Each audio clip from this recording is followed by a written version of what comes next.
Bonjour, je vais corriger l'exercice 2 du TD2 sur le siège harmonique. Voici le sujet. Donc c'est un masse ressort classique, sauf qu'on l'a mis sur un plan incliné et on néglige les frottements. Et les questions qu'on vous pose, c'est classique, hein. C'est établir l'équation du mouvement et puis après la résoudre. Donc on va faire la résolution. Alors on va commencer comme d'habitude par un petit schéma. Hop. Alors, je vais me fixer un petit repère. Alors,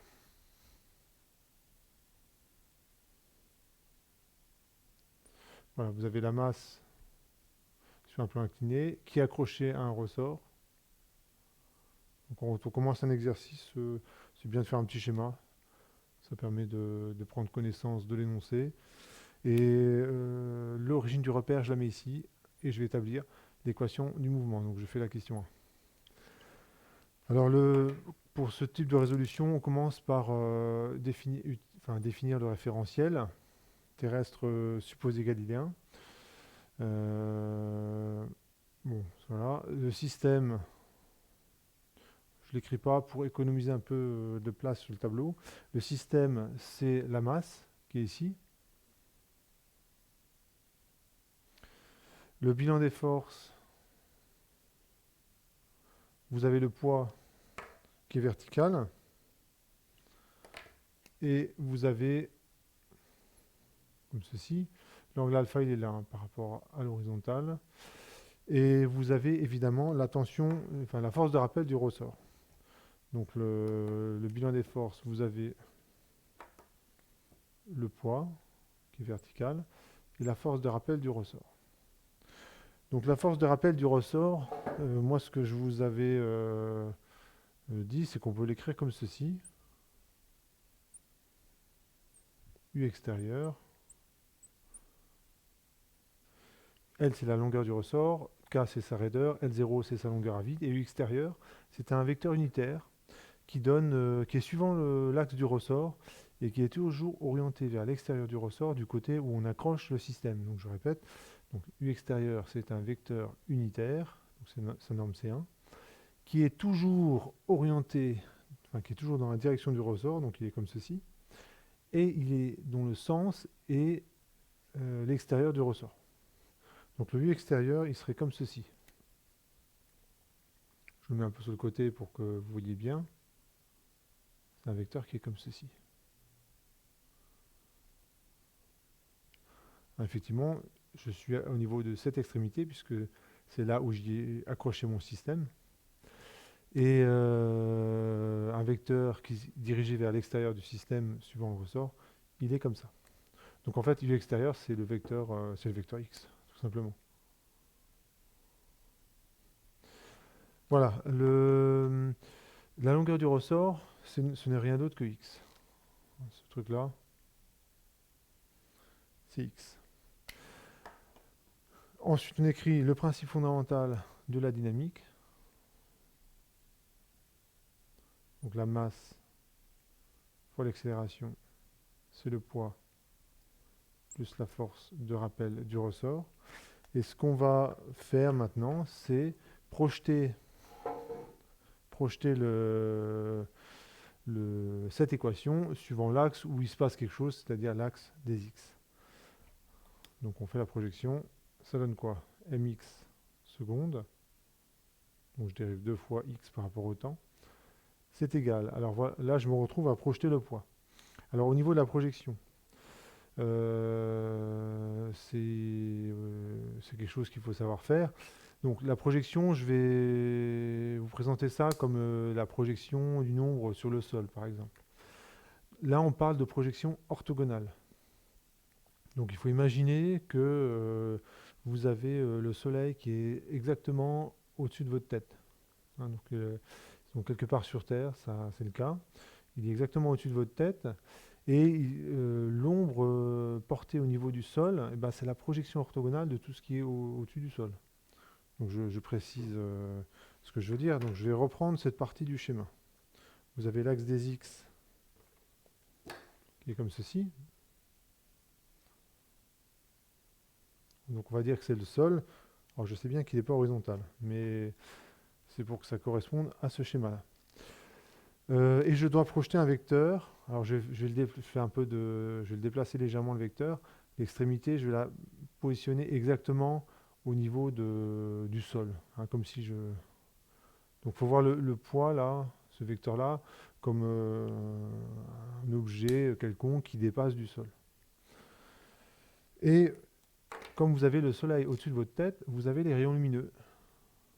Donc le soleil il est quelque part par là, à 151 millions de kilomètres.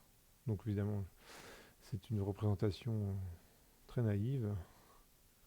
Et il envoie plein de lumière sur Terre. Évidemment, l'objet là, qui est ici, le vecteur qui est ici, il fait une ombre. Donc tous les traits là que je suis en train de faire sont censés être parallèles, hein. Donc s'ils ne sont pas parfaitement parallèles, c'est à cause du dessin, hein, fait à la main. Eh bien, la projection orthogonale sur cet axe, et le fait que la projection soit orthogonale, c'est pour ça que je vous dis que c'est comme si on éclairait du dessus, c'est-à-dire que les rayons ils sont bien orthogonales au sol qui est là. Eh bien, la projection de ce truc-là, donc de ce vecteur-là, ou de cet objet, de cette flèche, si vous préférez, c'est exactement ce truc-là.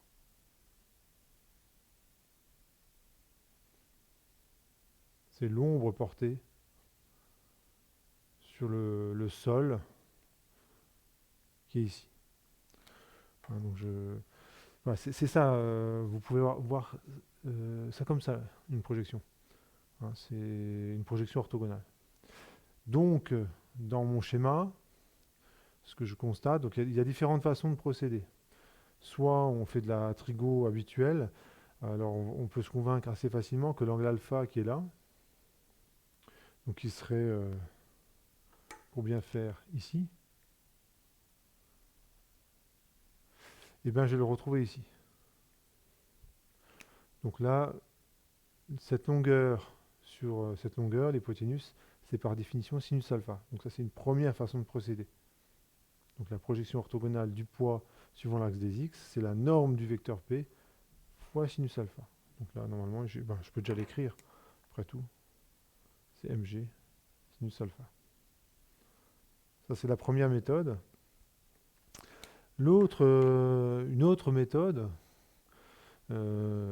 c'est de bien regarder votre schéma. Et de faire un schéma avec, non, c'est à peu près, bon, j'aurais pu prendre un alpha plus petit, mais vous prenez un angle alpha qui est le plus petit possible.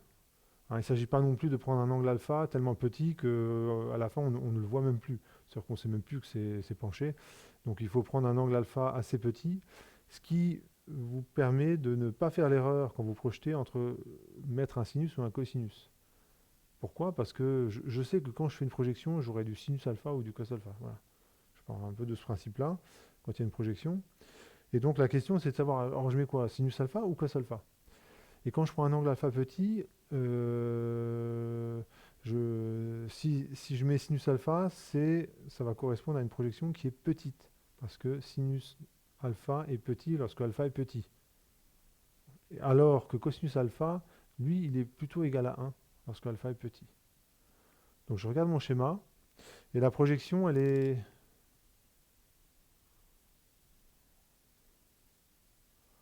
comme ceci, hein, et quand je regarde cette projection, elle est pas très grande. Elle est d'autant plus petite que alpha est petit. Donc je sais déjà que ça peut être qu'un sinus alpha au niveau de la projection. Parce que la projection, elle est pas grande. Deuxièmement, je constate que la projection est dans le même sens que l'axe des x. Hein, la projection du poids est vers le bas, l'axe des x est vers le bas.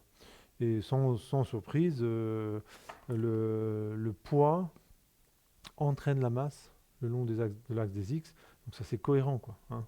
Si vous me dites que la projection du poids c'est un moins quelque chose suivant l'axe des x, ça voudrait dire que la masse elle remonte toute seule.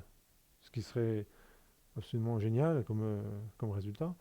Ça veut dire on pourrait monter en haut de n'importe quelle pente sans aucun effort. Donc, bon, malheureusement, ça ne marche pas. Et quand donc c'est sinus alpha, il y a un plus devant. Donc la projection, c'est bien mg sinus alpha. Donc là, il faut faire attention de ne pas faire d'erreur. Et ensuite, j'écris la force de rappel du ressort. Donc c'est moins k x moins L0.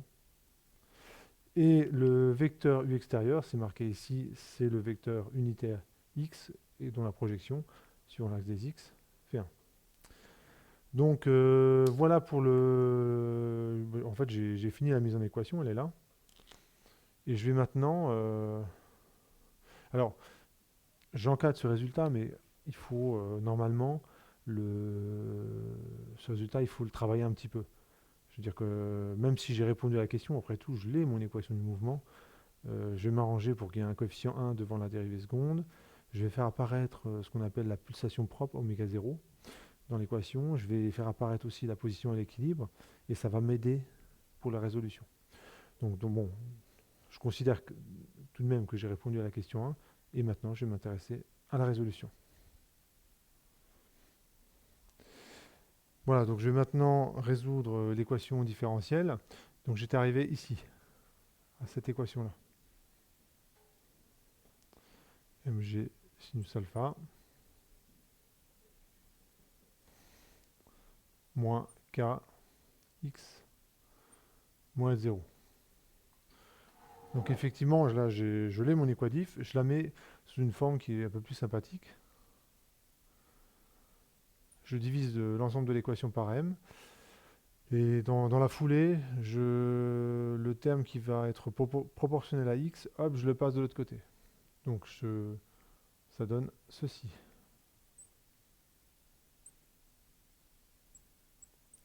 Alors quand je divise par m, il reste g sinus alpha. Et le terme ici, KL0 sur M. Voilà. Et ce terme-là, en facteur de x, on va l'appeler oméga 0 carré. Et ce terme, tout le terme qui est là, on l'appelle oméga 0 carré x équilibre. Quand on fait ça, donc du coup il y a un tout petit peu de travail pour avoir, bon voilà, ça va être très facile pour avoir oméga 0, et un tout petit peu de travail pour avoir x équilibre. Et une fois que l'équation sera sous une bonne forme, et ben, on pourra la résoudre très facilement. Donc je vais m'intéresser à oméga 0. Donc vous trouvez bien évidemment ce truc-là. Et je m'intéresse maintenant à la deuxième équation. Donc oméga 0 carré x équilibre. Alors il se trouve que c'est pas bête de retransformer oméga 0 carré en k sur m. Parce que on n'est pas obligé de le faire, mais ça s'arrange bien. Et donc c'est égal à tout ça. Plus KL0 sur M. Et au niveau des... Donc ça, on a déjà un premier résultat ici, on peut l'encadrer. Quand j'isole x équilibre, comment je fais ça? Je multiplie à gauche et à droite par M, je divise à gauche et à droite par K, et ça donne L0 plus mg sinus alpha sur K. Et j'ai ainsi x équilibre. Donc c'est un petit travail à faire. Et l'équation maintenant que je dois résoudre, je l'écris ici. Donc il ne faut pas oublier ce résultat-là, il ne faut pas oublier ce résultat-là. L'équation que je dois résoudre, c'est celle-là.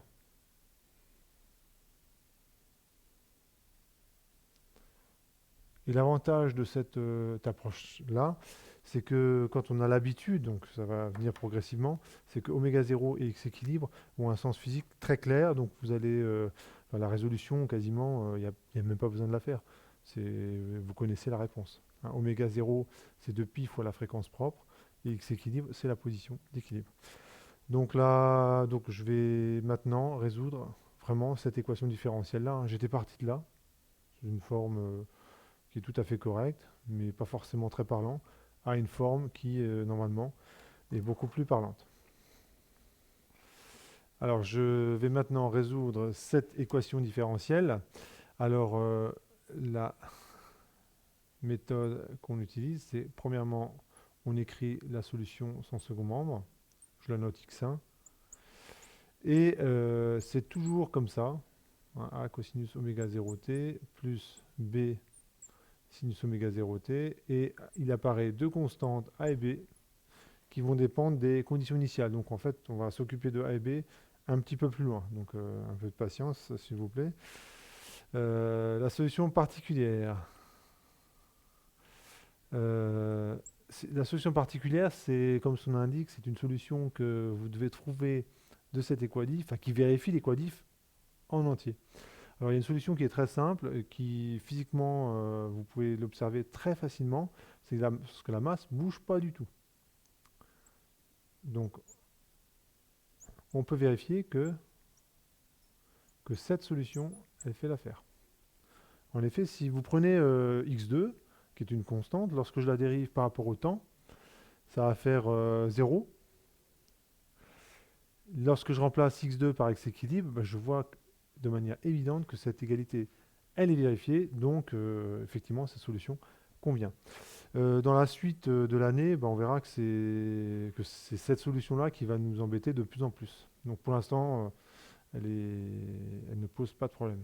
La solution générale, c'est par définition, dans cette méthode-là, c'est la somme. Donc ça donne ceci. Donc si on détaille un petit peu, on a ceci. Oméga 0t plus x équilibre. Oups. Et maintenant, on va passer à l'étape de la condition initiale, enfin les conditions initiales, parce qu'il y en a deux. Il y a deux conditions initiales pour déterminer deux constantes a et b. Donc c'est l'étape condition initiale. Alors, il faut bien lire l'énoncé. Dans l'énoncé, on vous dit qu'on prend la masse à partir de la position d'équilibre qui est là. Donc, en particulier sur ce schéma, la masse, elle n'est pas du tout, elle est pas à la position d'équilibre. Elle est certainement en mouvement là, sur ce schéma. Eh bien, on prend la masse à partir de sa position d'équilibre et on l'écarte d'une distance grand D.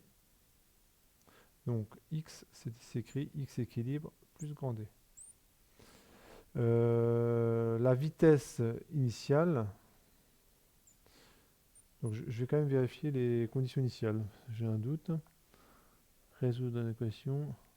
Ah non, je dis des bêtises. Dans l'énoncé, on vous dit qu'on part de la position d'équilibre. Donc, si on part de la position d'équilibre, autant pour moi, la position initiale, c'est la position d'équilibre. Et là, avec une vitesse initiale, V0. Donc ça s'écrit x.20 égale V0. Alors, mais x en 0, ça vaut aussi ce truc-là en remplaçant t par 0.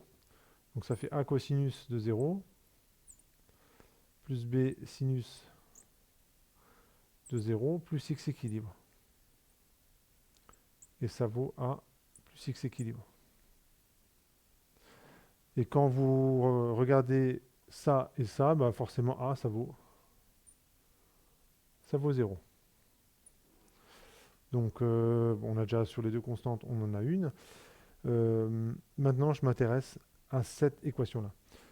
Première étape, c'est on va dériver, on calcule x point de t pour tous les instants.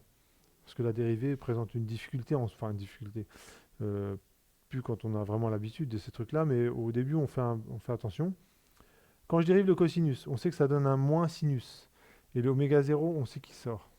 Donc ça donne ça. Alors vous allez me dire, pourquoi s'embêter avec ce terme alors qu'on vient juste de dire que A vaut 0?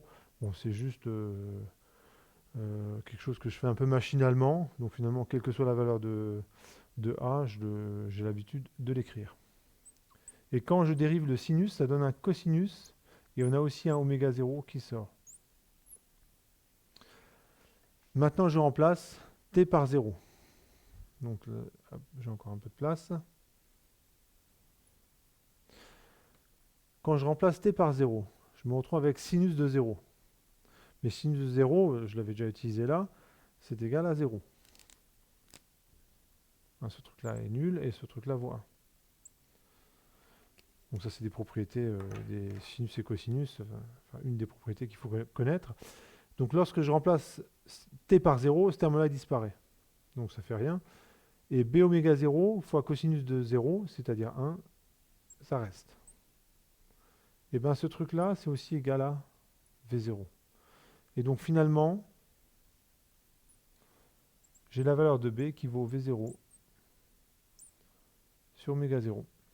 Donc c'est bon, puisque maintenant, je sais que B et A, c'est respectivement ça et ça. Donc j'ai l'expression de x de t complète, et je vais pouvoir tracer la courbe.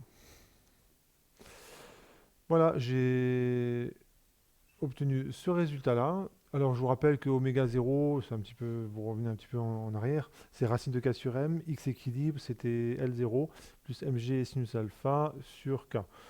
Donc enfin, à la limite, peu importe la valeur. Et maintenant je trace la courbe. Je sais que je vais osciller autour de x équilibre.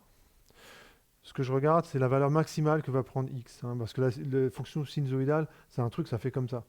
Donc c'est sûr que si vous faites un truc comme ça, bon, c'est pas assez. Il faut quand même graduer correctement les axes pour montrer à un examinateur qu'un sinus, ici, il faut préciser les conditions initiales, il faut essayer de faire une belle courbe, il ne faut pas se tromper dans la valeur maximale et minimale, etc. etc. Hein, donc on prend un petit peu de temps quand même pour tracer correctement la courbe. Voilà. Donc, je pars du principe que le sinus variant entre moins 1 et 1, donc la valeur minimale de x de t, donc x, c'est ce que je vais mettre en ordonnée. Sa valeur maximale, c'est ça.